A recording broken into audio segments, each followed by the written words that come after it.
नमस्कार, आप देख रहे हैं पुलिस महानगर।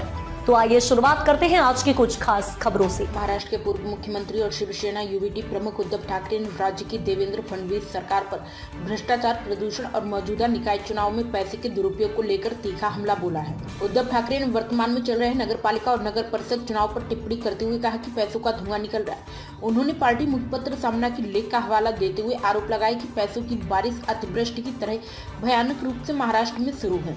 पूर्व सीएम ने मंत्रियों के व्यवहार को सत्ता का घमंड बताते हुए कहा कि किसानों की व्यथा समझने के लिए कोई मंत्री उनके पास नहीं गया, जबकि वे वहां जाते हैं वहां पैसों की थैलियां खुलती हैं।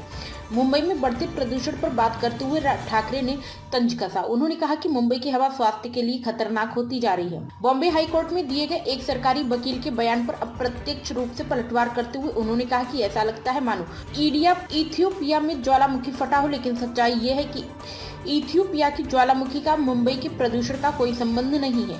प्रदूषण के कारणों पर बोलते हुए उद्धव ठाकरे ने अपनी सरकार के फैसलों को याद दिलाया। उन्होंने कहा कि जब वह मुख्यमंत्री थे तो उन्होंने सारे आरे में कार शेड का स्थगित कर दिया था। उन्होंने आरोप लगाया कि आरे में पेड़ काटे जाने और बिना योजना के विकास के कारण प्रदूषण बढ़ा है। उन्होंने संजय गांधी राष्ट्रीय उद्यान के विकास की योजना पर भी चिंता, जिसे उन्होंने शहर के भीतर मौजूद एकमात्र जंगल और तेंदुओं तथा अन्य जानवरों का निवास बताया। ठाकरे ने नासिक में अगले वर्ष होने वाली कुंभ मेले की तैयारियों पर भी सवाल उठाए।